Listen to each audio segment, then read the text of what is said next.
I saw an image of me laying on the floor that night, 10 days prior, but from a position of someone standing behind me, looking down at me. Not a position I could have possibly seen. And I could hear myself saying that I want a relationship with him so bad. And then I hear from behind me, I want it more.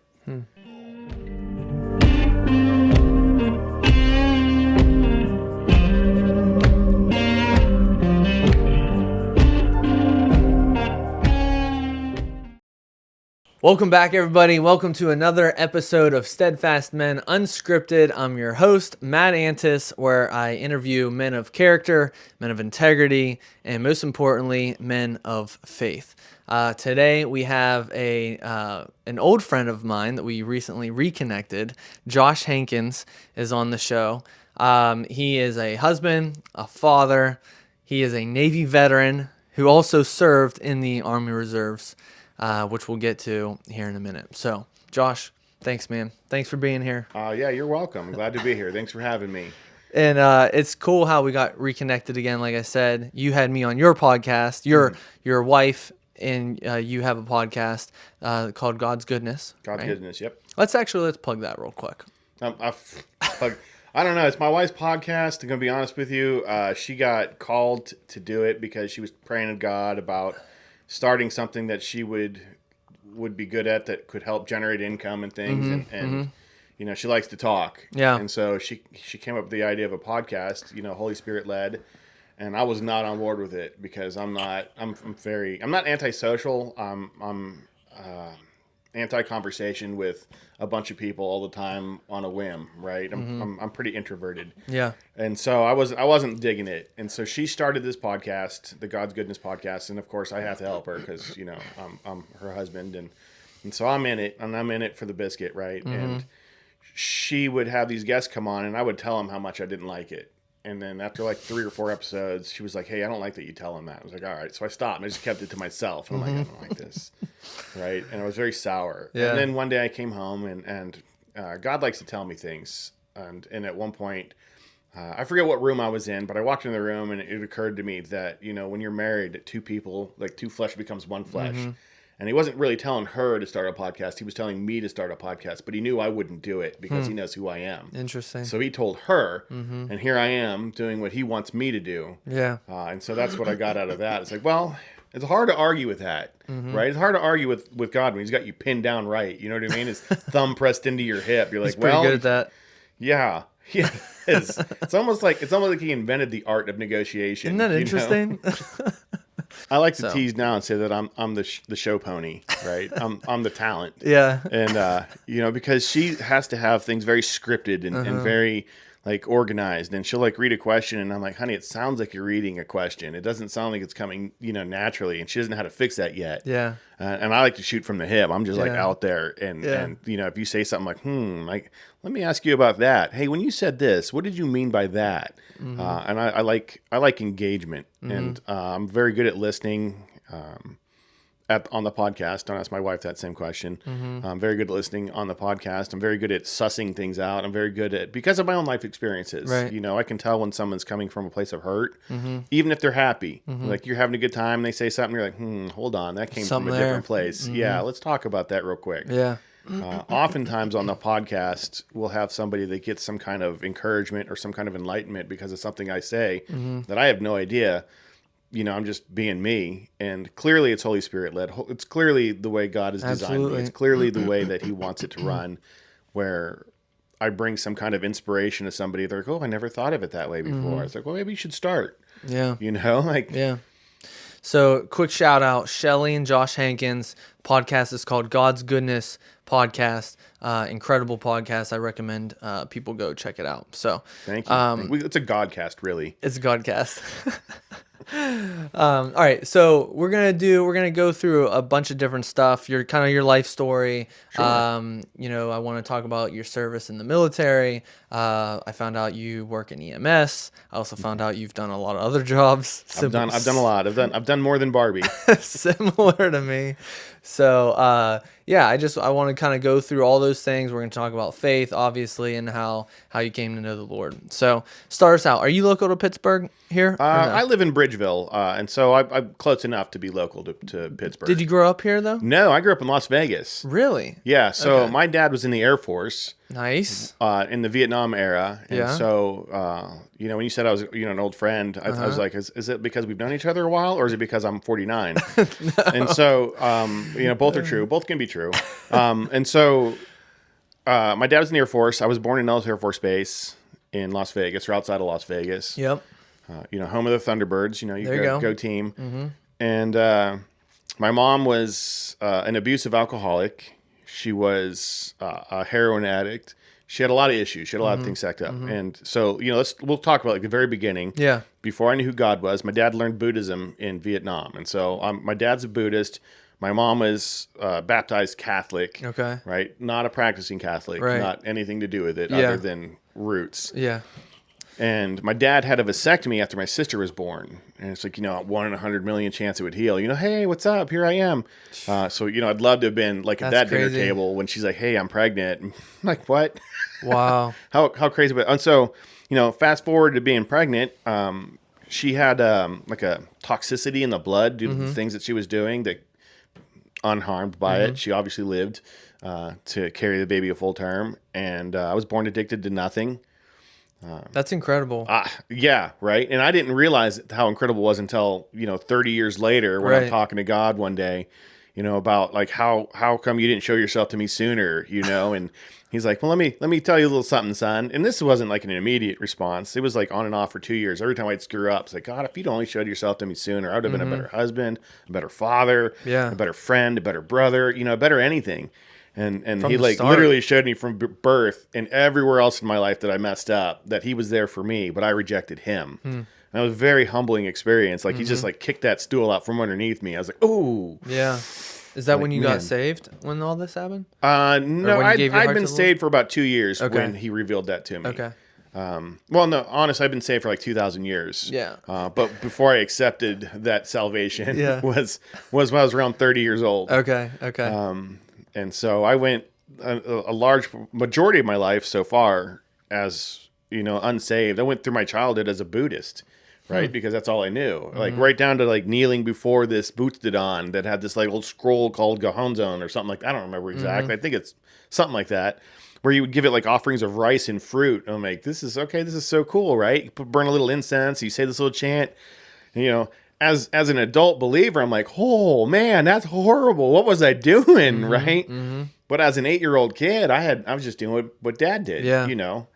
And so that was kind of a culture shock to me later when it put 2 and 2 together. It's like, that seems a bit cultish and that seems a bit wrong. And I'm thank God that he is not judging me based off of that any longer. Thank God that he has provided a way for me out of that. And thank God that he had his eyes on me from birth, that he knew that I was going to do that, but he still wanted me here on earth, right? Like we're Right. all created because he wants us to be created. We're all here because he wants us here. And we all have an opportunity to come to Jesus because he wants to spend eternity with all of us. We keep thinking, I can't wait to go be in eternity with God. And he's like, I can't wait to have eternity with you. I'm like, that's pretty cool. Like, you made me just so you can spend eternity with me. Yeah. Like, you sure about that? Like, you've met me, right? Like, you see me on earth. You see me. I'm not going to struggle bus a lot. Like, are you sure you want this guy? And he's like, yeah. Power of God's love. Yeah. there. It's hard to understand. How much he loves us. It's hard to understand. I believe, and I don't have an absent father, but I had a father that I felt very conditional love with. Right. And so I felt like if I didn't perform, he would get disappointed and he didn't love me. It's not true, right? He loved me, but he's from a generation where he didn't just say I love you all the time. He didn't affirm things. He didn't, he didn't come to me in my failure and say try again. You know what I mean? He would just like shake his head in disappointment. So I just quit trying. I'm like, well, it's pointless. And so when I come to the throne of God, in my 30s, I'm like, he's conditional too, because it's the only thing I know. And so I'm firmly convinced that how you view your earthly father is how you first come to know your heavenly father. Yep. Because it's the only experience you have. We're very experiential, right? We can't come to Jesus because we want to come to Jesus. We have to come to Jesus way of an experience, Yeah. right? An experiential moment with Jesus. And, we can come to him, but, I don't think it takes. I think we have a lot of issues until we have that experience with Jesus that we're like, oh man, this is what I've been missing. This is it. And I think it's different for everybody. I know it's different for everybody. And I know it's something that only it's for you, right? So whatever it is that trips your flip, right? And you're like, oh, that's it. It's not going to be the same when it does your wife. It's not going to be the same when it does me. It's not going to be the same when it does your kids, because it's not for them. It's for you, right? And so I feel that, to reiterate, that you're the way you view your earthly father is how you come to know your heavenly Father. And it was really hard for me, because I'm thinking I have to perform, right? I have to do something for him to love me, which is very works-based. It is. Thought process. Absolutely. And again, I knew nothing about Christianity except all the horrible things that I'd heard from my dad. You know, I was that guy that would like use that Bible verse. I'd never read any of it. I just knew that one Bible verse. I'm gonna throw it in your face. And that was the first thing I did when I became a Christian, was looked up all those things. Like, you know, how wrong was I? Yeah. You know, because I believe him, and if he says his word is his word, then I should believe this. So let me look it up. Am I that wrong, or, you know, am I spinning my wheels here? I was that wrong. Yeah, I was that wrong. We live and learn quite a bit. I keep learning. Yeah, it's one of my wonderful things. Lifelong learner. So you grow up in Vegas. Your dad's a Buddhist. You start practicing Buddhism. Then, and was your wife not your wife? Was your mom in the picture or no? Yeah, my mom was in the picture for a little bit. Okay. But she was monogamously challenged. Okay. And so her and my dad had a divorce. Yeah. And I was living with my mom up until I was about 7. Okay. And then she went on like a binge where she would disappear for like a weekend all the time. It wasn't unheard of. But this time she didn't come back. And like the school started on Monday. And I was, you know, 2nd grade. My sister's 3rd grade. And we decided, but we're not going to school. Like, who's gonna come get us, you know? Yeah. And I remember it was like Lord of the Flies in my house, right? Like I was like in Captain America underoos. And my sister, I don't remember what she was dressed, but like I would take my mom's makeup and paint like war stripes and like horseshoes and things. It's like war paint, you know. And we had these like 50-foot long licorice ropes, you know. The 80s were great. Yeah. And that was our sustenance, but it was also a weapon. And like we were tearing each other up with these things. And I remember getting hit, and it would like hit my shoulder and then whip even harder onto my back. And I remember just the tears, and I remember the pain, and I remember the anger, and I would just chuck a little bit more and whip her, you know, and by the time it was done, we had licorice pieces that were broke off all over the house. It was an apartment. Yeah. And we had welts everywhere. Like I remember my sister had one across her face. You know, it was rough. My back was tore up. Like she tore it up. And you know, and did we solve anything? No. You know, we were just unsupervised kids with red dye 40 and you know, and a lot of sugar. Right. And by Friday night, you know, whole week, we're home alone in this house, you know, no parent. My dad had come to pick us up for and he's like, hey, where's your mom? I'm like, I don't know. She didn't show up. And no idea. I hadn't seen her since until I was 12. Jeez. She kind of just ghosted everybody. She didn't even show up at the custody hearing, right? So when he goes like, hey, I want full custody, and you know, who's going to fight this? I'm like, nobody. You win, buddy. Yeah. And so I started living with my dad and full time. And he never should have had no custody to start with. He was definitely the more responsible of the parents, but he had weird work schedule. And so he used to work like overnights at the post office, and that made it very difficult for him. You know, fast forward a little bit, he meets my stepmom, who is still my mom today. They live in Virginia, and she was a former Catholic. And she was not a big, happy Catholic kind of person. Her dad was from Italy. He came across in a boat, was an iceman in Newcastle, and her mom came from Poland. And she was a maid in a house, and that's where they met. Was he's delivering ice, and the maid would meet him. And she was a Protestant, and he was a Catholic. And when they got married, he got excommunicated for marrying a Protestant. That's how long ago it was. Right. You know, I still identified as a Buddhist when I was married the first time. I've been married a few times. You can't, you know, he was a Buddhist, so what do you expect? And they didn't excommunicate her. You know, my ex-wife was a Catholic. They didn't excommunicate her. They just said we had to raise the kids Catholic. I'm like, whatever. They'll be whatever they want to be. You know what I mean? Like, I can make a promise I'm not going to keep. I don't care. You know what I mean? And so, you know, I'm obviously a different person then. You know, a wildly different person then. And so when I was about 15, we moved to Newcastle, Pennsylvania. My stepmom. I'll call her my mom from now on because my mom's mom had finally passed away, and we inherited a house, or a third of it. They paid her brother and sister for the other 2/3, and we moved to Newcastle because Vegas was getting a little more violent and dangerous and whatever. I'm not sure what their exact reasons were, but they wanted out of Vegas. We moved to Pennsylvania. I've been in Pennsylvania ever since. Okay. So I've been here since I was 15. Okay. I'm 49 now. I think I'm a native now. I guess it counts. Yeah, I don't know. I think so. I still You're don't like the local. humidity. Yeah, I don't like the humidity. Do you consider yourself a Yinzer?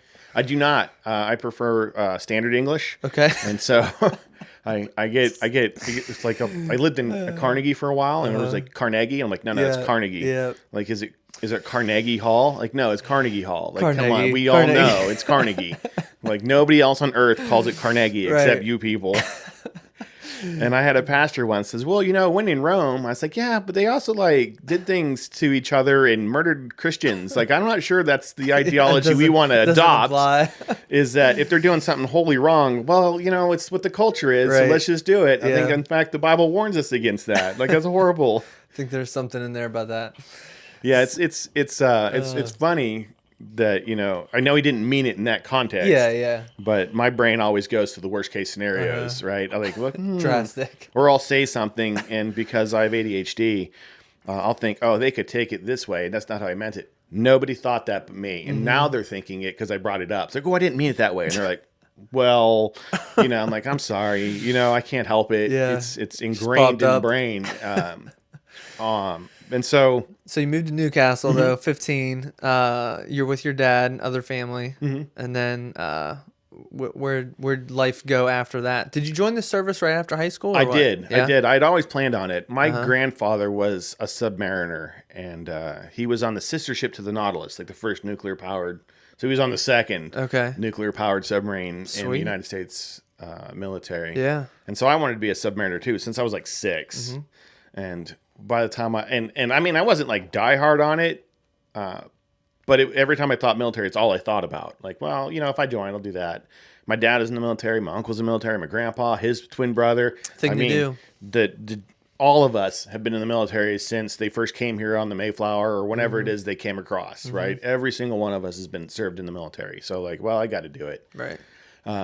And so, and I wanted to. It wasn't like it was a sense of like, I wanted to do it. Yeah. And so I joined the Navy. I was in submarines.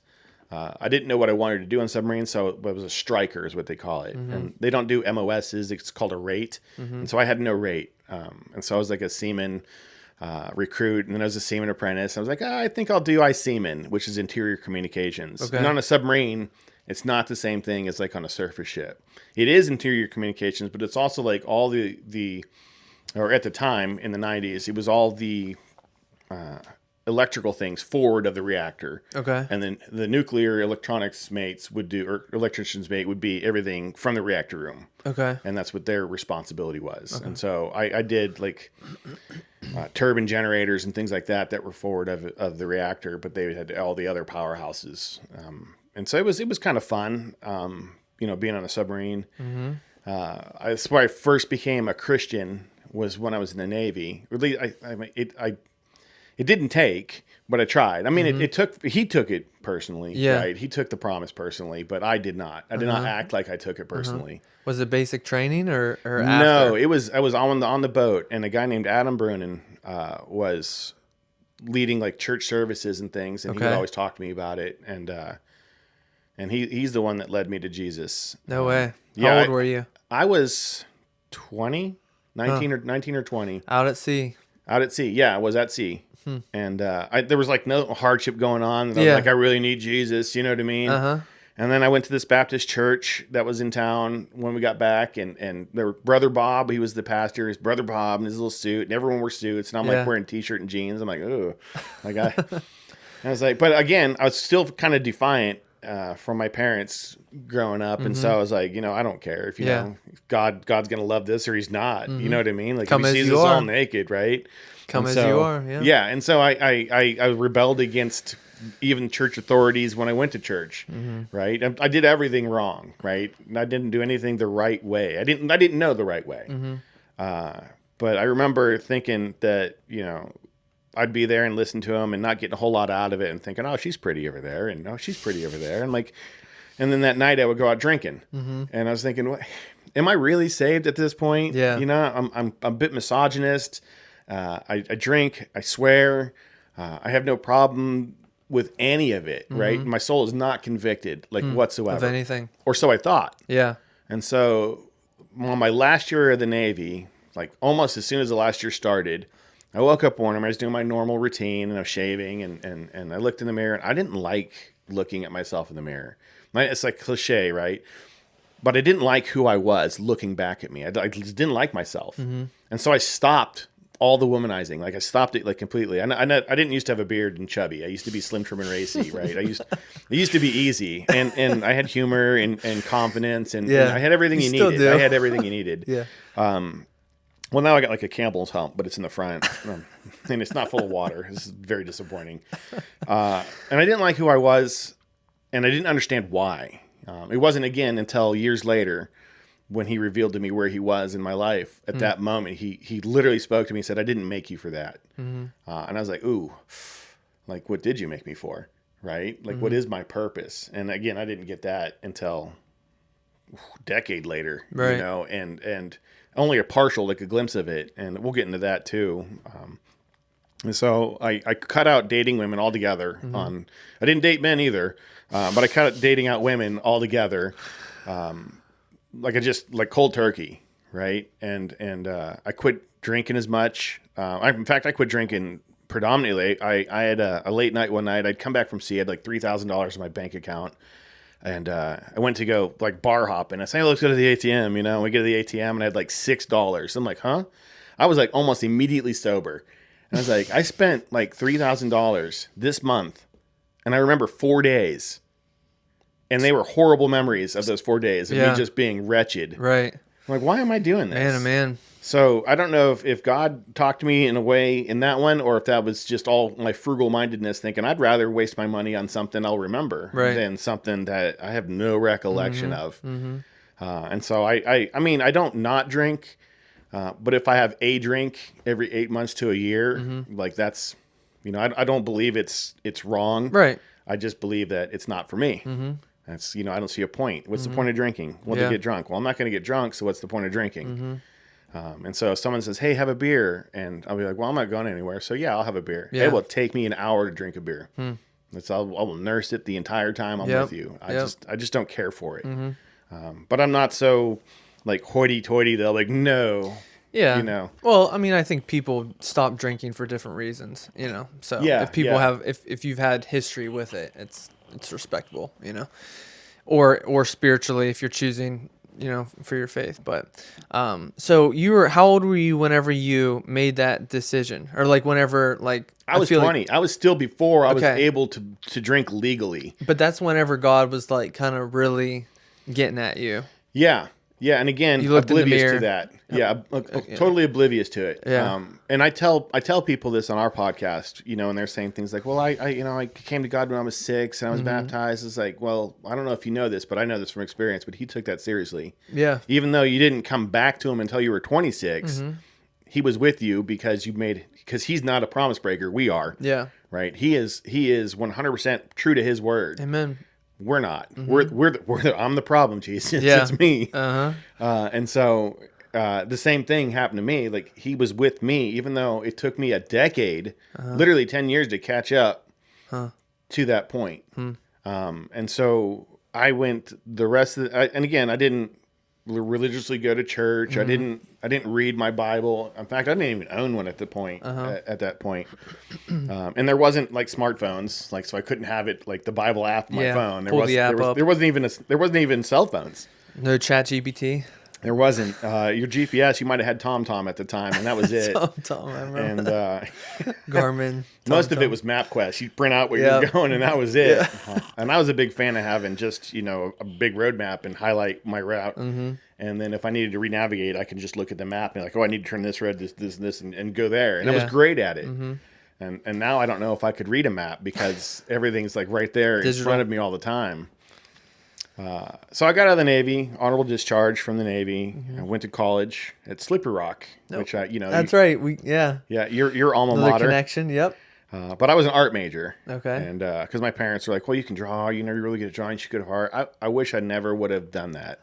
Like, I didn't learn anything new in college about how to draw. Like, I left having the same competency level as when I went in. I just paid a lot of money to learn affirm how to it. I was a Russian minor, a Russian language minor. Okay. I had extensive biology and history that I would take. And I mean, the Navy gave me so many free electives. Right. They're like, oh, you don't have to do, I didn't even have to take a math class because the Navy's like, oh, you had this, that. You don't have to take math. I'm like, perfect. What do I fill that time with? And I had like literally think about, well, I need a challenge of the modern age and I need the cultural diversity class. I'm like, why? Why do I need that? How is that helpful for anything? Yeah. And so I would take like crazy classes. I took this one class. It was feminism in the modern age or something like that. And I was thinking, let's find out. Let's see. I was the only guy in the class. I was like, Nice. oh, and the teacher was not a big fan of guys. I thought, oh. Literally after the first day, she asked if I was going to stick it out, and I did for spite. I was like, absolutely. You're not getting rid of me. Did you learn anything in that class? I didn't. I learned that there is a group of women out there that are very bitter about men. Towards men, yeah. And for valid reasons, right? But instead of building a bridge and getting over it, or instead of bettering themselves, they just sat on the bitter hill and just wanted to be bitter. Usually not a good thing. And again, there's a lot of valid reasons for it, and I'm not going to say, oh, the patriarchy, this or whatever, I look back to, feudal times and such, and why did women want, strong men? Because they protected them from weak men that hurt women. You're always going to have a society where there's going to be a group of weak men that want to hurt people, and you're going to have strong men that wants to help them. Yep. Every time, men, we are the problem. You're right. Okay, yeah, Yep. You guys got a point. Yep. And I hate when they say things like, it's not all men, but it's enough. I'm like, well, I mean, some women drown their kids. It's not all, but is that enough? I mean, like the argument, I don't like it. I see where it's coming from, but I don't like it. It's not something Christians should be involved in the conversation. It's not something that, every Christian should be a safe space for each other, man or woman. It doesn't matter. We should be a safe space. We should be a haven for each other. We shouldn't be a place where we should be fearful. We shouldn't have to worry about conversation. We shouldn't have to worry about, certain things. Again, I didn't know this at the time, right? We're still in my 20s here. Yeah. And I'm in college. Still learning. Smoking pot in college. Nice. I smoked a lot of pot. I did LSD in college. I did all these things because the Navy kept drug testing me like every 4 months. And So you just went crazy. I was like, well, I want to try it now. Like, what is this that you're so adamant about me not trying this? I just want to try it. And like literally, they would take the last 4 of your social, whatever your number ended in. If it was like this and another, it was always 1 and another number. Mine ends in a 1, and so I always had to go every single time. And I'm like, this is crazy. Like, I don't like this. I'm like, I mean, Go pee in the cup. And like everyone's different, and sometimes they gotta watch, and sometimes they don't gotta watch. I'm like, look, man, I'm get a little. I don't like you lock. I mean, yeah. You're like, if you're gonna watch, like, don't look me in the eyes. That's like, it's creepy, and Yeah, I don't miss those days. The Army was the same way, Really. Except for I was more random for me. It was like it wasn't once a month, Okay. or once every 4 months. Yeah. But they would still be like, some of them was like, I gotta watch. I'm like, do you though? Yeah. Like, I didn't know this was today. I'm not prepared. I didn't bring anything with me to pour into the cup instead. That's body temperature. Right. But no, it's just whatever. If you love your job, I guess. And Sorry. I'm like trying to stay focused, stay on track. So it's the ADHD. I apologize. No, it's you're like literally making me laugh throughout this whole thing, and I'm trying to like think of my next question, but you keep making me laugh. I'm so sorry. No, I'm not really. I just yeah, said you're that, not sorry. That's just what you say. I know. This is why I'm glad I had you on my podcast. So you're at Slippery Rock University, my alma mater. You're dabbling in drugs. Oh yeah, yep. And where's that go? Where does that take you? Or did that take you further down a rabbit hole for a long period of time? It didn't. I really think that God kept me safe. I didn't do any drugs that were addicting. I just did, marijuana and LSD. And I didn't do a lot of LSD because it was harder to find. And I wasn't big on mushrooms because I don't like mushrooms. And so I was like, I don't want to eat, I don't care what the benefit is. You know what I mean? And so, but I did smoke a lot of marijuana, and it didn't it didn't really put me further down a hole, but it also left me stagnant, right? It wasn't one of these things that you feel like, well, I'm going to go take on the world now. It's like, well, I think I'll just sit here and watch the news, Chill. you know? Yeah. And so it wasn't, I just went nowhere with it. And towards the end of college is when 9/11 happened. Okay. And so, you know, I'm leaving one of my art class. I had a drawing class, and I'm going down to this like Easy Goes, that little cafe down from the main art building, you know, and I'm getting myself a little. Was it Weisenfluh Hall? No. It was like it was just a little shopette that they had right there. Okay. I don't know if they had it when I was there. I don't know. Yeah. But the yellow art building, it was like literally down the steps, and it was right there. And I smoked cigarettes a little bit then too, not a lot, but enough. And so, you know, I had a smoke break, and then went down and got myself a little coffee, but like the sugar mix kind of mocha things, mochaccino things that isn't at all coffee. It's just powdered sugar into a hot cup. And everyone was like being weird. They're like, nobody was talking. Everyone was like looking up at the TV, and I'm just moving along. Like, excuse me. Like, I have no idea what's going on. I'm completely oblivious. And then I set my cup down, and I look up, and I'm like, oh, right? There's two like burning buildings. Yeah. Like, oh my, like when did that happen? And so, you know, I go back to my class, and everyone's talking about it now. And I remember going to a friend's house. He lived close by, and because he let us out of school, and I was drinking my coffee. I still had my coffee because it was that fresh. And smoking a joint with him, and watching it unfurl, and the whole time thinking like, we're going to war. Like, this isn't random. This isn't like a plane crash into it. This is two planes crashing into it. We're going to war. Like, I'm not dumb, right? I put two and two together pretty quick, and but you were out at this point. I was out, but I'm still in the inactive ready reserve. IRR, whatever. Yeah. Chances are they were going to call me back into submarine service for this, but I didn't know what they were going to do. And I was like, but I'm in college too, so like I don't know what the rules are. I wasn't really worried about going. Yeah. But I thought that they might be a little sore that I was, you know, full of THC. I'm like, hey, I didn't know that we were going to have this, so I'm sorry. I'm not, you know, ready to fight. Give me like 28 days. I'll detox. Like, honestly, I'll be ready to go. Yeah, we'll be good. I'm sorry. Give me a month. I wasn't expecting to be attacked. And so, yeah, that was, I wanted to join again, but I didn't because I was still in college. When I graduated college, I met my wife in college, my first wife. Okay. I'm on my third wife. Don't judge. I mean, you can, but you know, God will get you for that. I'm on my third wife. This is 15 years now. We've been married 15 years. The first wife I was married 2 years. That's awesome. I got married a second time. It was like 6 months. Yeah. I wasn't very good at this. Yeah. Third time's a charm. That's what my wife says. And I say that you hope. I'm going to try it till I get it right. So you better hope third time's a charm. She hates that joke. I think you got it right this time. Well, so I picked the first two, and she picked me, and I think that's it. I can't pick them. That was it. That's I what can't you're pick missing. them at all. Like, I should be out of that process. Like, ooh, I like, and no, that is not for you. That's what you're missing. Well, I mean, with her, we were definitely brought together. My current wife, we were brought together by God, and so. And I wholly believe that. There were so many red flags that she had. There were so many red flags that I had. She didn't want kids. And my profile picture, we met on Yahoo Personals, had my daughter in it, you know, and she still picked me. Yeah. I'm like, so there's something that brought us together and kept us together. And we'll talk about that, you know, when we get chronologically to it. Yeah. But, you know, I was married. And that wasn't a very fun marriage. I was working at Toys R Us outside of college because, you know, what are you going to do with an art degree? You know, and so, you know, sword fight kids with a lightsaber in Toys R Us. Why not? That sounds fun. It was fun. And I got a lot of aggression out on the kids that the parents weren't watching, you know, and they would knock things off the shelves and things.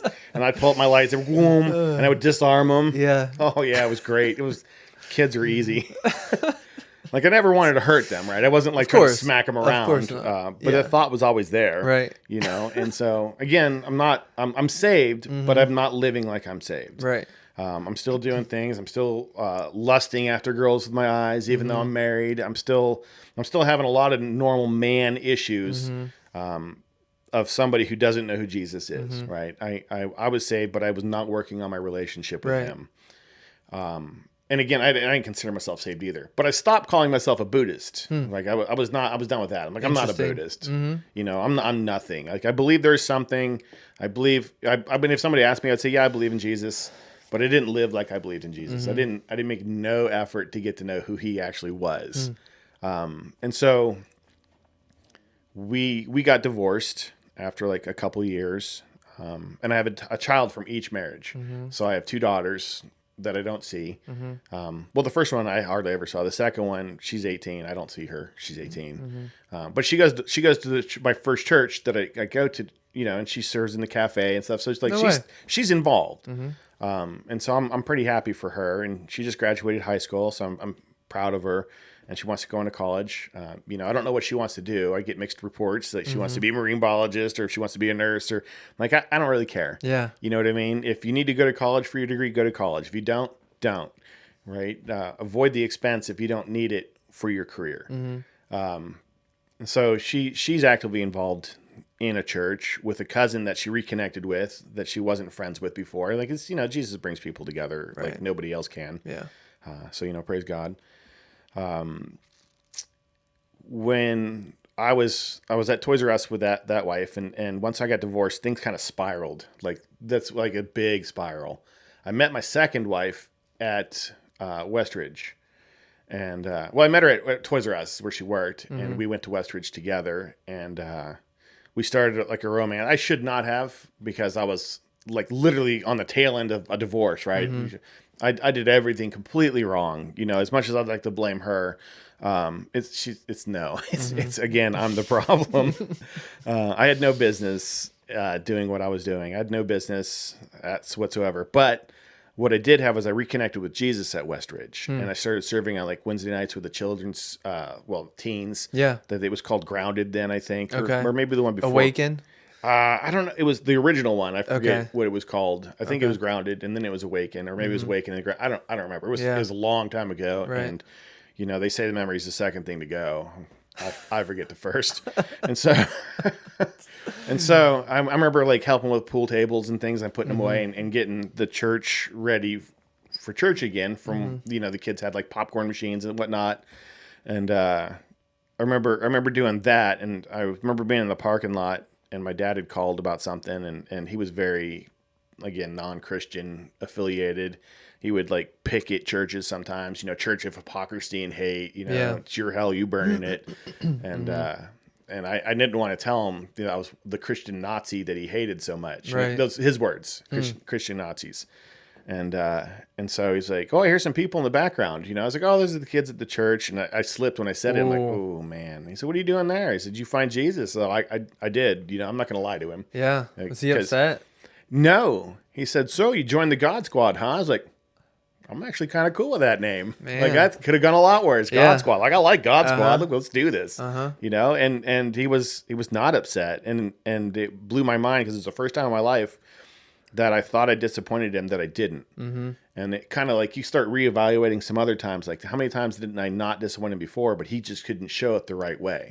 Right. That, because of his traumas, the way he was raised, the way that he would fight with his dad. And I'm thinking, well, now that he lives in Virginia and I live here, it's harder to reconnect. It's harder to fix this, now that it's like that. And I'm literally on my own after a divorce and living in Pennsylvania. I was almost homeless if it wasn't for 2 of the guys in our church, Dean Krellick and Stephen Proul, that let me live with them in their apartment. Wow. And I didn't even have 2 nickels to give them rent, and they were like, "Don't worry about it." I was like, "Man, that's like they even bought me food sometimes." Yeah. Like I felt like a bum living in someone's palace. It was a very trying time. Talk about the church though, like what a church can do, being involved in a church and showing the love of Christ. That's awesome that they did that. I didn't even put 2 and 2 together with that yet. I was such a brand new Christian that I had no idea that that's what churches do. I had no idea that is what fellowship. Right. Well, I mean, what they should do. Yeah. I had no idea, and Steve was kind of like the not on the lease, but renting, and he's the one that suggested it. And Dean was like, I don't know, I don't really know him. Like, is he a partier? Is he like, I am not. I'm none of those things. Right. I'm just a broken dude out of a. This is after my second wife that I lived with them, and like I was like, it was messy. It was really messy. There was a lot of emotions, a lot of things said, a lot of things done. Like, it was not pretty. I remember at one point in my first marriage, to go back, I remember having suicidal ideations because of, I don't know. I don't even remember what it was about. Yeah. I just remember that I came home one day and I wanted to talk to her, and she was watching Friends, and she wouldn't. She was like, no, like I'm watching my show, right? This isn't like you can. It wasn't TiVo. It was like live TV. You Yeah. couldn't just stop it. And so I remember thinking that TV was more important to her than what I needed to tell her. And I literally remember wanting to put a gun in my mouth and just being done with it. And every time I heard her laughing at the TV, it sounded like she was laughing louder and louder on purpose. And it just made me mad, which I'm glad it did, because that made me want to stay. And so obviously I didn't do it. Surprise. Praise God. And with the second one, I was accused of it. That she called the cops on me, saying that I took a bunch of pills and that I was drunk and whatnot. And well, she'd been running around on me, and I found out about it. And she told the guy that I was hitting her and beating her and things like that. And like, I've never done that in my entire life. I won't ever hit. Well, I will. It was Renette in 6th grade, but that's different. She was big. She was huge. We can talk about her if you want, but No, but glad you confessed and disclosed that. got yeah, it off your well, chest. she won. No, she won. She tore me up. I didn't start it either. Yeah. She had a vendetta. I don't know what it was, but anyway, It happens. and so the state police showed up at their place, and I lived very close. We lived very close to where her parents lived, and she went to her parents' house. I had my daughter already. So she took my daughter with her. And the police came to me and said, so, what's going on? I was like, I don't even know where to start. And they're like, are you sure? Because those guys they started in 8 different places and none of their stories matched. I was like, oh, okay. Well, that's weird. And they're like, well, you don't look drunk to me. I was like, well, I don't drink. And they're like, okay, well, you don't look high. I'm like, yeah, I don't do that anymore either. Like that was so like 4 years ago. You know what I mean? And so they were just warning me, hey, just stay away from them. There's something wrong. You know what I mean? I've never met people like them. I'm like, oh, that's weird, And so I moved out of that house shortly after, and that's when I was taken in by Dean and Steve. Yeah. And I lived there for a while, at least a year or two, where I was on Yahoo Personals. And I couldn't afford the thing, so I could just like send certain things like emojis or things like, I wink at somebody, And my wife, she bought, it was like $99 for the year or something like that. And she thought it was like installments, but she paid for it all at once. And she was mad about that.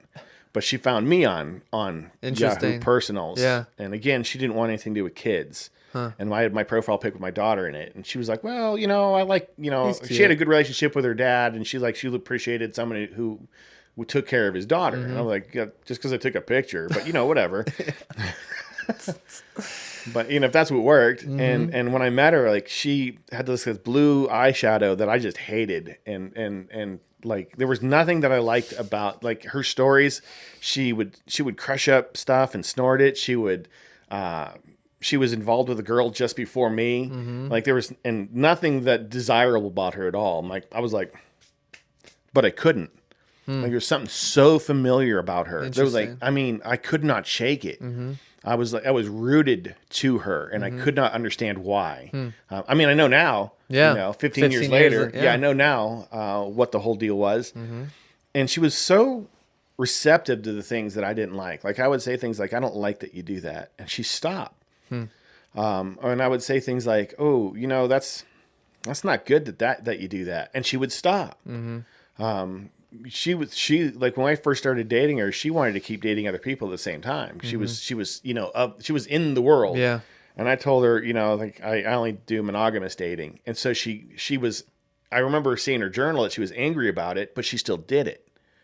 Like the enemy really had his claws in her. But again, she gave her life to Christ before as well. She would go to church on and off. He had his hands on her. Yeah. Deeper than the claws were in her, and he pulled her out of it. She was, wow. We had issues. Our first year together, it was like the honeymoon phase, like the whole time. It was crazy. Yeah. I didn't experience with the other 2 wives like whatsoever, and so a lot of those fears were assuaged. Yeah. She was still, because she was bipolar. Turns out she wasn't. And she was misdiagnosed, and she was 15 years old, and they were just pumping drugs into her to fix a problem that didn't exist. Yeah. And when she got pregnant, when we got pregnant with my son, she quit everything cold turkey, and that was an emotional roller coaster for everybody involved. I think more so for me because I was 100% with it, and I was able to experience the range of emotion that she was portraying from any given moment. Right. And it was I know she suffered through it. I remember there's been a lot of crying days, and then she started going to doctor's appointments, and they was like, hey, you can take this, that, and the other, but don't take this and the other. And I was like, okay, And so she's trying to regulate while her hormones are being imbalanced because of the pregnancy. It never worked, right? I mean, she had a lot of good days, a lot more than bad days.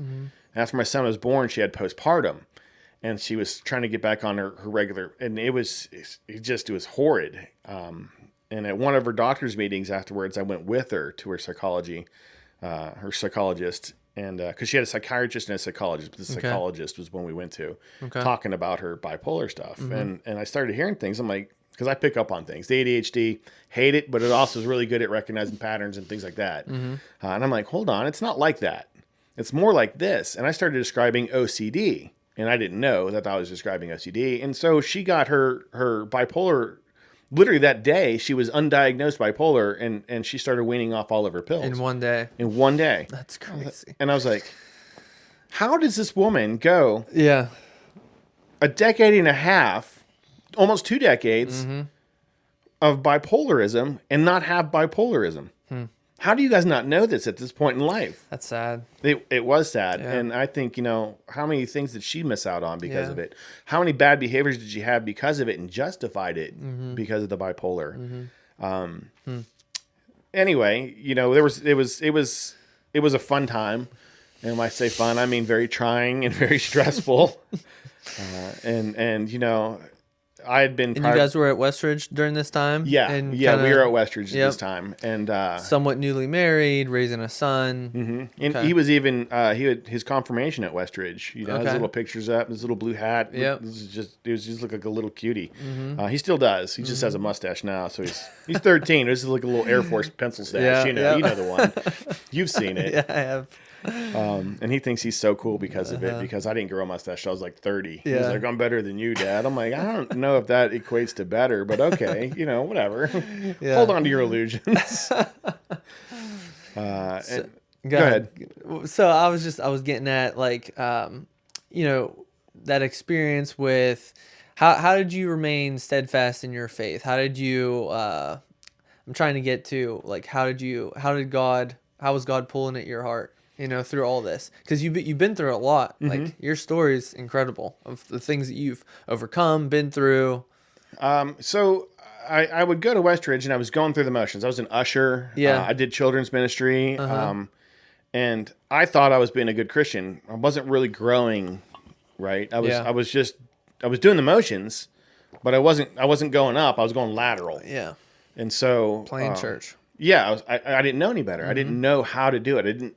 Nobody discipled me was the issue I found out later. It's like I had no discipleship. Yeah. There were certain cliques in the church that, I would try this and would try that and try this. And I just didn't take with any of them. And nobody would call me if I didn't show up for a Sunday. Nobody would check on me. Nobody would, I said, well, I don't.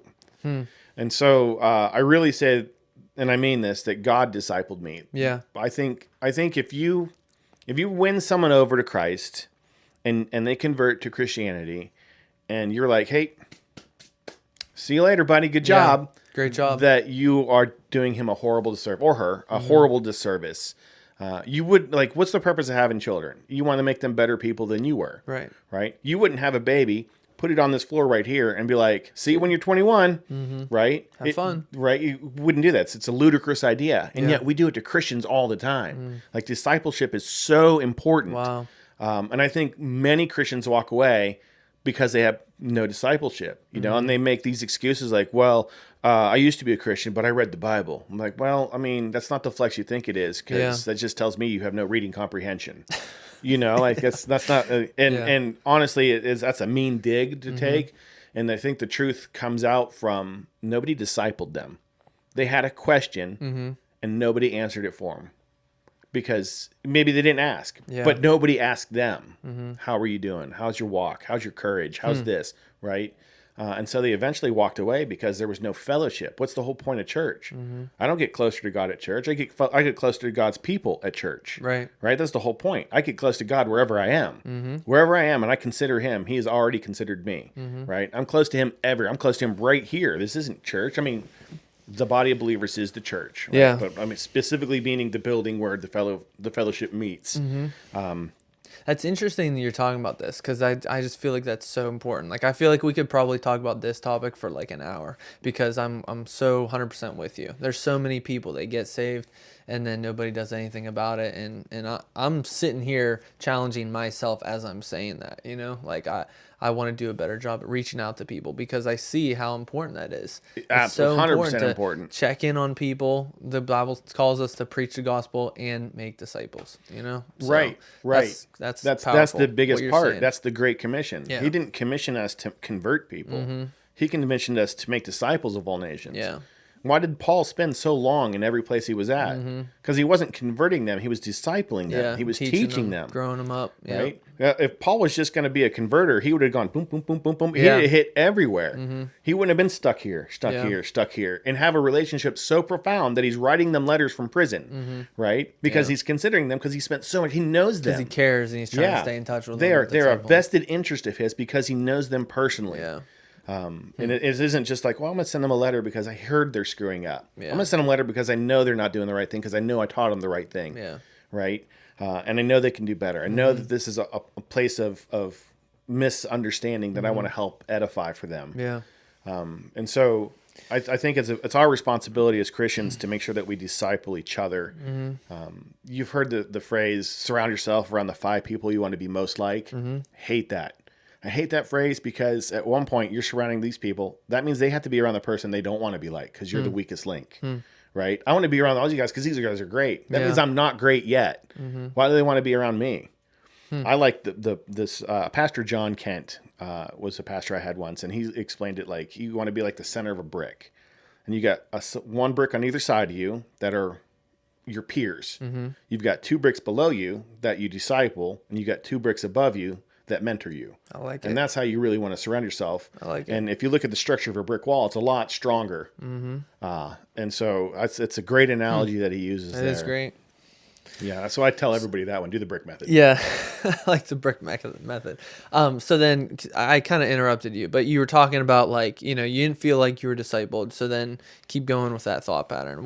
How'd you...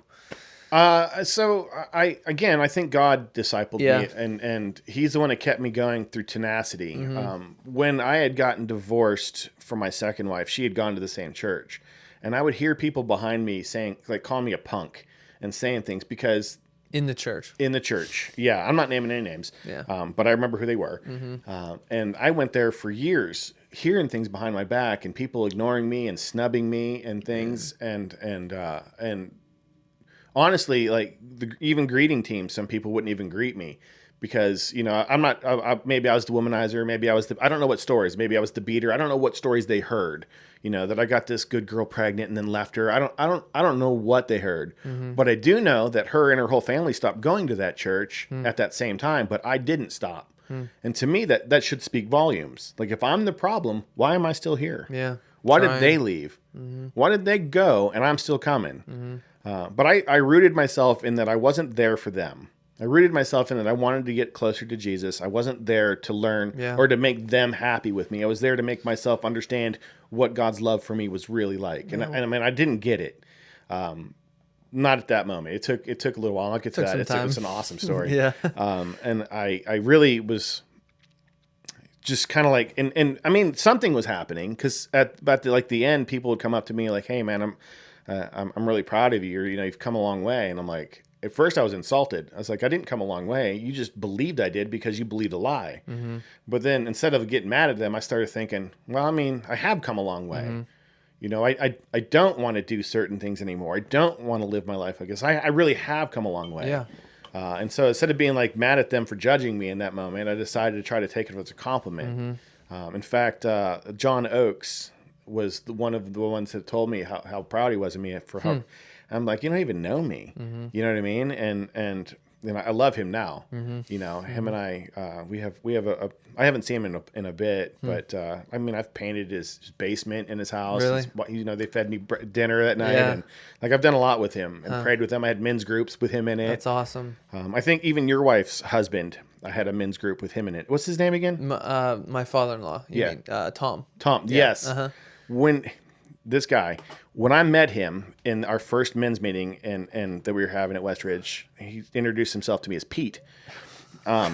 Yeah, I'm Josh. Hi, I'm Pete. Hey, Pete. How are you? And then we're having a discussion. We're halfway through this thing, and I'm like, oh, well, you know, if you know, Mike, myself, and Pete, and I kept saying these things and throwing Pete into it, and then everyone kept looking at me like, I'm like, who's Pete? Like, that's Pete. He goes, that's Tom. I'm like, why did he do that? and he just starts smiling. I'm like, oh my gosh. Like, he totally just trolled me. And the whole time, he's letting me call him Pete. The whole time. Oh, my goodness. And so, yeah, him and I became friends with that one. You know? Yep. I'm sure you did. Can't not like him. You know, the little Italian guy with a good handshake. I'm like, hey, man, what's up, Pete? It was so profound that I actually forgot his name, but I never forgot Pete. Pete, yeah. And so that's not good. But he's a practical jokester as far as I know. Yep. Good guy. Good guy. So you stay in touch with John Oakes, and you keep being, you were discipled by the Lord, you know, and you kind of, we were talking about how people were complimenting you, and then you started to like realize like, okay. Yeah, I started to come kind of out of that nonsense. Yeah. And about this time, in between the wives, the second wife and the third wife is when I joined the Army Reserve. Okay. And that was 9/11 here in Moon? No, I was out in Weirton. Okay. Yeah, the 9/11 they weren't hiring for. Or not the 9/11. Sorry. I know what you mean. I'm thinking Air Force Reserve. Yeah, but you're right across the street. Yeah, across the street. Yeah. And no, they weren't. They were going for. I think they were looking for a medic actively, and I didn't want to be a medic. I kind of did, but I was like, the school was longer, and it's like I don't want to do that. Yeah. So I'll go for a surveyor. I was a 21 Tango, so I was a surveyor in the Army Reserve. Okay. Which is, you know, crazy. It led me into one of my jobs in oil and gas as a pre-surveyor. And then I met my wife just before I went to school, and she's like, "You're going to be gone for like," I'm like, just like, and she wasn't my wife yet. She was just my girlfriend at the time. I was like, "Yeah, but it's not forever." Well, he says you're going to be gone. Dean says you're going to be gone for like, oh, no, that's not how long I'm going to be gone. That is not correct. Don't ask him about anything to do with military. He doesn't know. Yeah. I barely know. In the Navy, I would know, but in the Army Reserve, I don't. Nobody knows. It's just a giant guessing game. Yeah. It's the most unorganized, chaotic. Like, I'm glad that we have active duty Army because the Reserve would never make it. All on their own, they wouldn't make it. And so I served in the Navy and I served in the Army Reserve. Yeah. Still the Army. They didn't say Army Reserve on my name badge or my nameplate. It said, you know, U.S. Army. Yeah. And so it counted. But I was never deployed to them, so it doesn't count as far as like active duty. And so I didn't get to be called a veteran for that. But I was a veteran from the Navy. Did you have to go to basic training for that? I went to. Did they make you go through since you were in Navy? It was or tech school, like warfighter training. It was different. It was for prior service. Okay. It wasn't as long as boot camp. It was like 6 weeks instead of 9 weeks. Yeah. Okay. But it was basically just to learn how to do things the Army way, how to clear a building, how to go to the range. Like I was like, that's big deal. You know, it was. But I loved it because being prior service, like there was no intimidation factor from the drill sergeants. They didn't even call themselves drill sergeants. They wouldn't wear their brown rounds. They would call themselves cadre. Okay. Because we were all prior service. They treated us differently. I mean, my whole platoon was all prior service. Yeah. And so, like, you know, you would remember when they'd lock you up like Windows 95, you know, right? But I'd still be making jokes while standing at formation, you know. And sure you were. I remember that one night they got fussy with us, and they were having us do a rifle count at like 11:30 at night. They woke us up, go to the rifle count now. Like, we were outside in our little PT clear, you know, and we got our rifles out, and you had to like take a knee with the rifle as you counted off. Yeah. And I'm in the front, right? I'm a squad leader. I'm sitting in the front. And the drill instructor, the cadre, he was like 5'2", right? His shoes, I'm telling you, were like little baby shoes, like something you would see hanging from a rear view mirror, right? And so I'm sitting there, and I'm like, oh, look at those wee little boots. And I'm whispering to the guy beside me. He starts cracking up. I did not expect that. And then the drill sergeant comes back around. It's like, what are you laughing about? And he's like pointing at me, and I'm like straight faced. I'm like really good at this. I've done this game a long time. Yeah. And I'm looking at him like, right. I don't know what's going on. And so he's like literally, he's like, you better stop it or I'll make you all. I'm like, whatever. I'm up. I'll do some push-ups. I don't care. Right. He put a lot of language in that I'm not going to repeat, but. Our assistant platoon sergeant was laughing, and she didn't hear anything. She just saw the one guy laughing, so she's laughing. And he's like, "What are you laughing about?" She's just pointing at him. Yeah. So he looks really guilty, and I'm like, "Oh, this is great." Well, this guy was like a bodybuilder, and so he had like his biceps were as thick as my thighs. Right.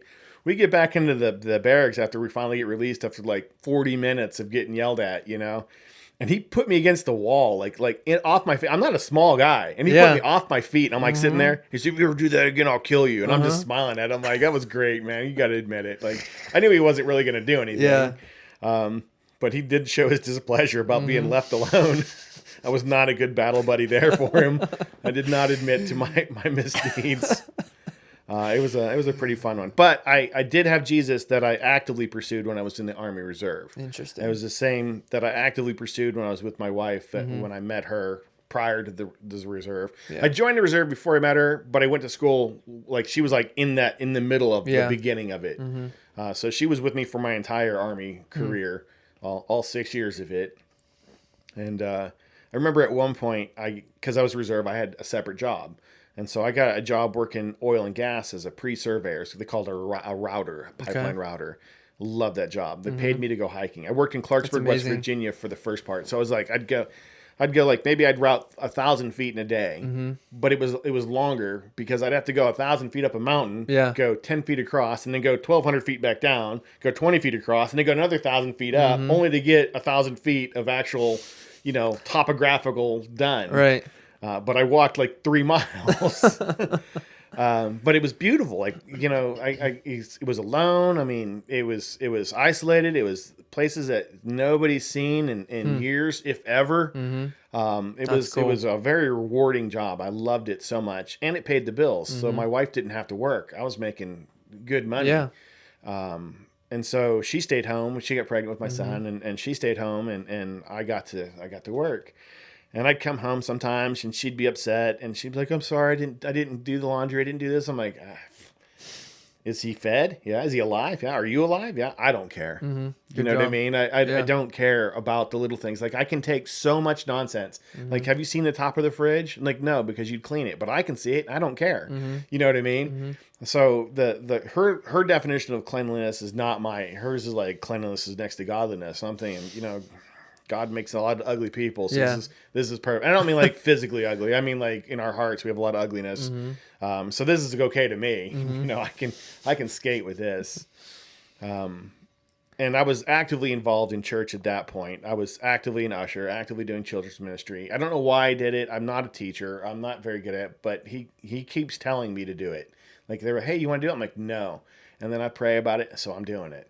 The last church I was at, they're, "Hey, do you want to do it?" I'm like, "Absolutely not, but I'll pray about it." And then he told me, and I didn't like it, so I asked him again, and I didn't like it. So I'm like, Jesus in the Garden of Gethsemane. I'm like, "No, like if there's any way this cup can pass for me, let's do that." Like I don't want to do this. Like, and it's nowhere near as hard as what Jesus had to do, mind you. I'm being a big baby about this. Yeah. And it's not that I don't like kids. It's not that I'm not good with kids. It's that I'm too good with kids. And then they stop doing the lesson, and they all want to make playtime with me, and they all get loud, and they all want to show me things. They all want to draw pictures, and I'm like, I can't control this. Yeah. I don't know. Without yelling, I don't know how to control this. I've never learned because my dad was a yeller. I don't know how to stop these kids from running all over me. And so I get comments like, "We got the loudest class." I'm like, "I know, isn't it great?" Yeah. But secretly, I'm like judging myself. Like, I know, I'm so sorry. And so I got closer to God, but at the same time, I felt like I wasn't getting any closer. And at one point, they did like a corporate fast at the beginning of the year. And I had just lost my job in oil and gas because they had cut from 72 wells a year to 2. And like 500,000 people lost their jobs. I was one of them, right? And so newly, it was like November. So it's December comes along, January comes along. They start a corporate fast from the first of the year. We're going to, fast chocolate, or we're going to fast Facebook. I'm like, that's not fasting. Yeah. Right.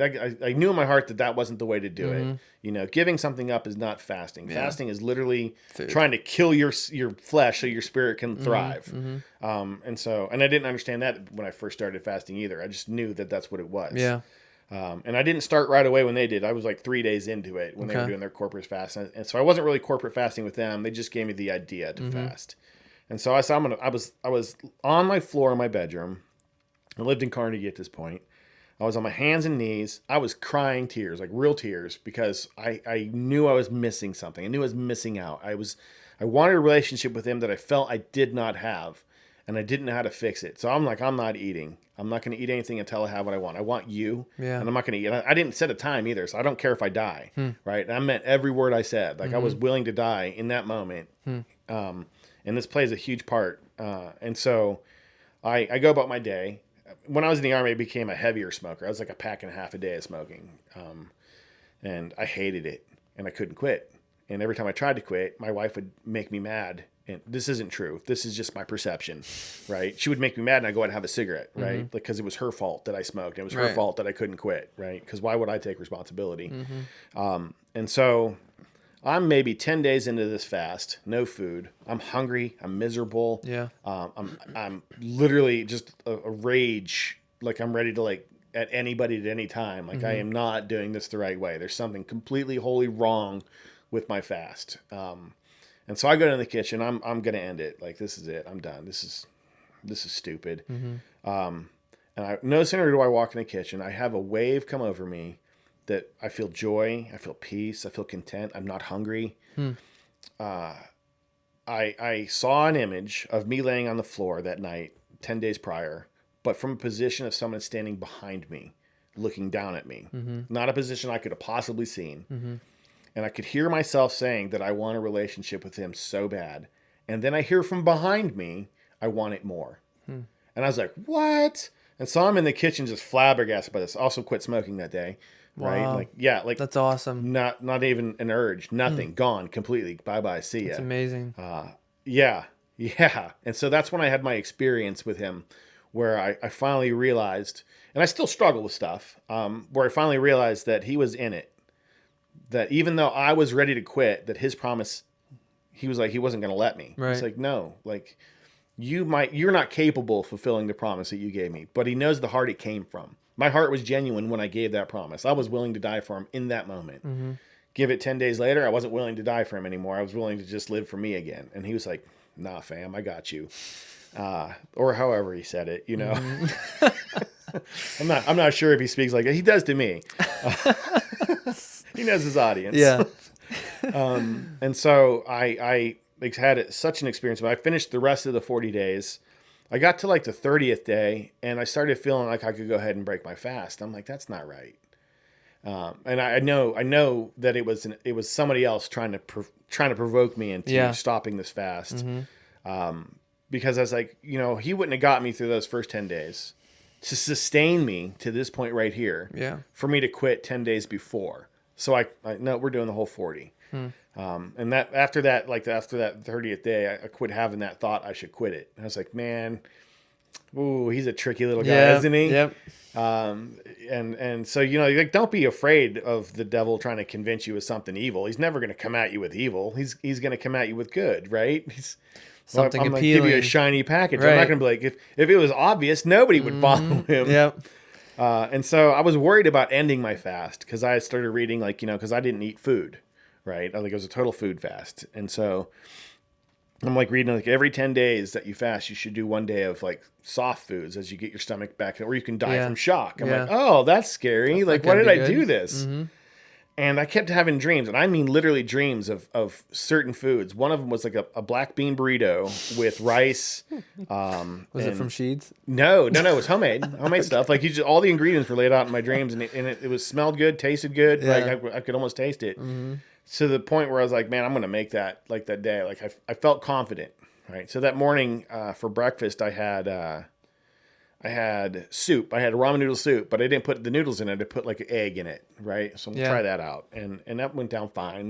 No issues.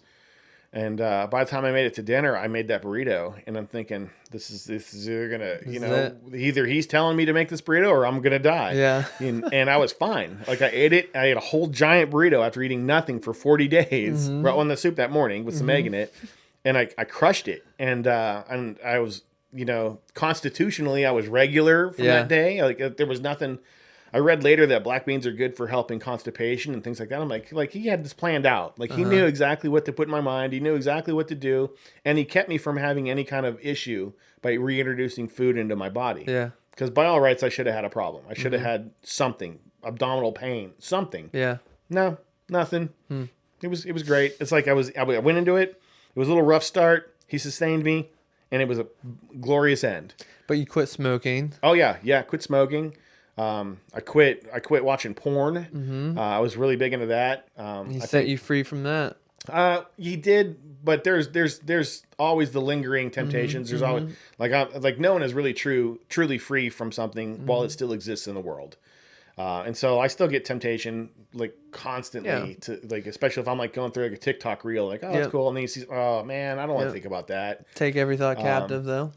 It's hard for me because of the ADHD. And I struggled with that for a long time with doing things I couldn't help doing because of the way my brain is wired. Until he spoke to me, years later, I'm having this conversation as, 40-something-year-old man. I'm like, I shouldn't be struggling with this. I shouldn't have this problem. And he quite literally told me that he doesn't blame me, right? He's like, I don't blame you. I was like, I know how you live your life. I know who you are. I don't blame you. I'm not mad at you. I'm like, man, that's profound, right? Because that's the first thing I think of is that he's like, angry. Stop doing that. Yeah. What are you, an idiot? He's not thinking anything. It's because he knows who I am. He's not thinking I'm an idiot. He's not thinking I'm hopeless. If he thought I was hopeless, he would not have given me Jesus. Yeah. Right? He would not have done that. And so, I've had like issues where I'm trying to reconcile with God, the sacrifice that Jesus has done for me, and trying to accept it. Like I can tell anybody else, like, Matt, Jesus died for you. Like it doesn't matter what you did. Like he is there for you. I can try to convince anybody about how much Jesus loves them, but it was never true in my life. It was so hard for me to accept that he died for me too. Yeah. Like interesting. Yeah. Oh, and I think a lot of people feel that way. Yeah. Right. And I wholly believe that unforgiveness for yourself is just as wicked as unforgiveness for another. Like you need to forgive yourself. I think you told, and we talked about that on your podcast, whenever you were like, the Bible calls us to love your neighbor as yourself, and how some people can't even just love themselves. Yeah. Because they hate, So right. I'm a despicable sinner. It seems like you were kind of in that mode or what? Oh, absolutely. Absolutely. How can the God of the universe love me if I'm such a horrible person? If he can't love me, why should I love me? Right.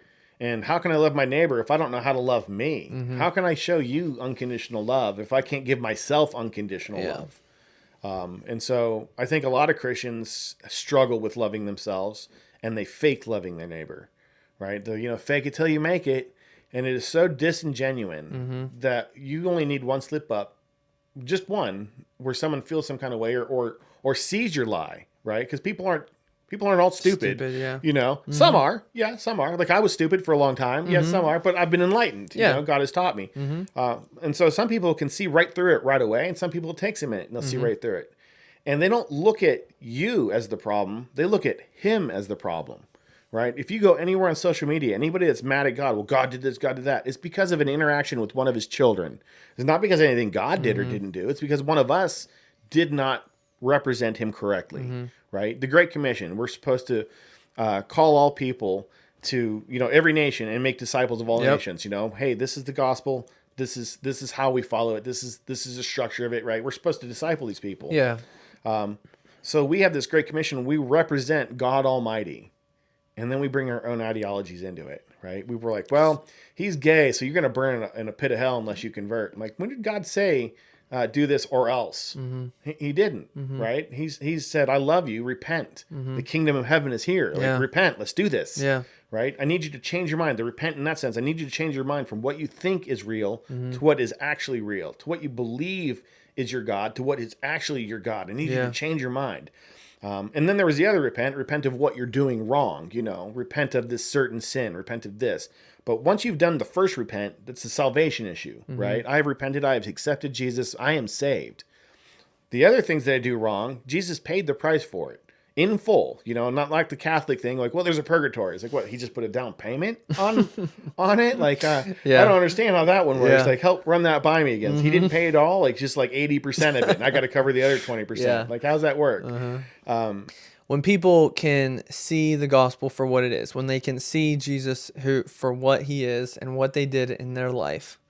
And I just think what you told me, like you said on your podcast, we're supposed to love your neighbor as yourself. But a lot of people in the last days, there will be many people lovers of themselves, and that is scriptural, right? Which you can see in our looking around. That's clearly evident in our society. However, I think you're onto something as well on if you don't really love yourself, you can fake love your neighbor, fake love people. I mean, I just came out of a place where a lot of people are like, love you, love you, love you.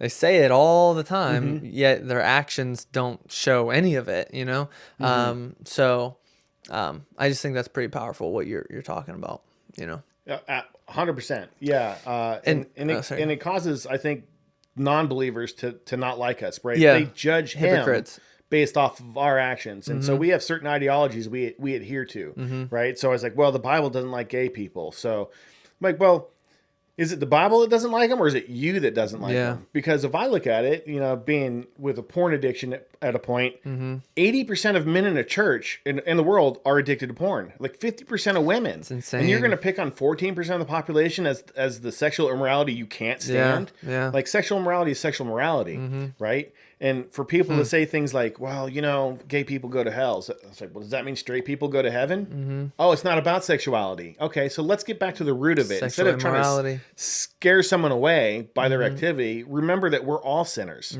I don't know what your sin is, but I know you sin, right? I know that it's profound enough that you need a savior. Right. I know that you can't undo it yourself. Otherwise, Jesus wouldn't need to do it. And I know that's every single human being. I also know that while we were still sinners, God sent his son for us. I know that he didn't say, hey, I need you to clean up first. Yeah. Right? So if you imagine you have this giant pile of garbage and God's on the other side of this pile and you're like, oh man, I got to clean this up, right?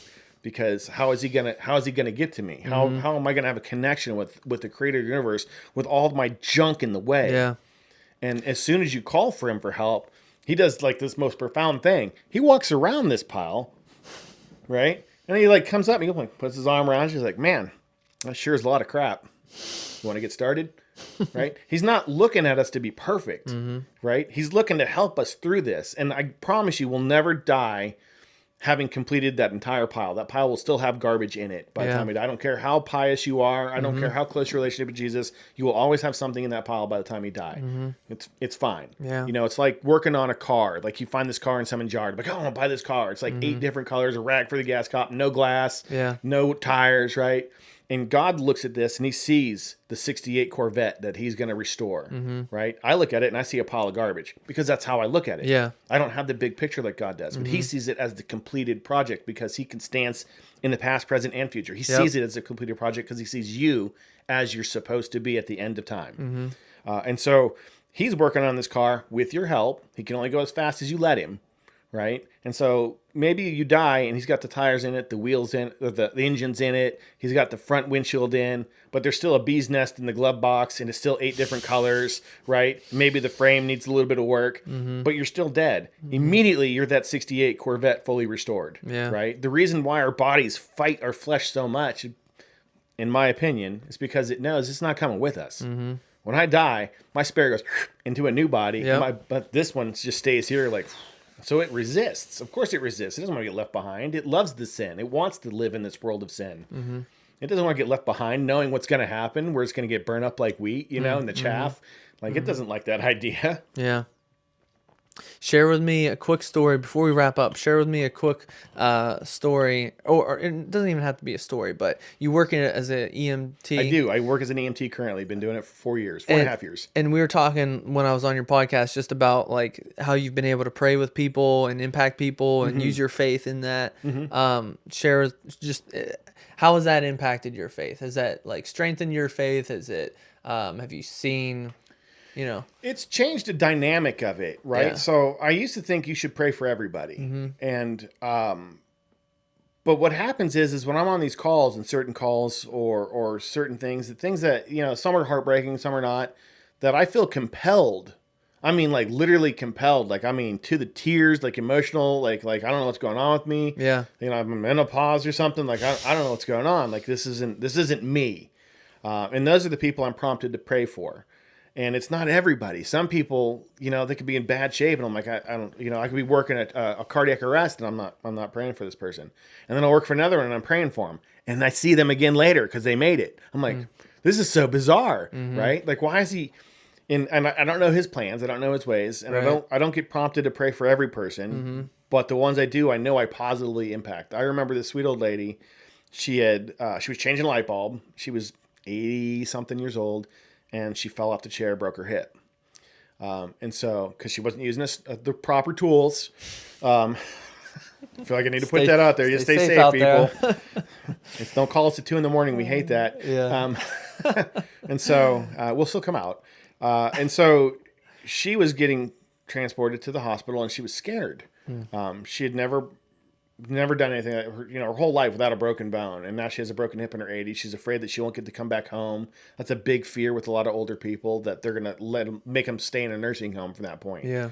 And it's like, I don't think that you're at that point. Like, you're totally with it mentally. I don't think they're gonna keep you from going home. You might go to rehab to relearn how to walk once you've healed up, but I don't think they're gonna bar you from going home.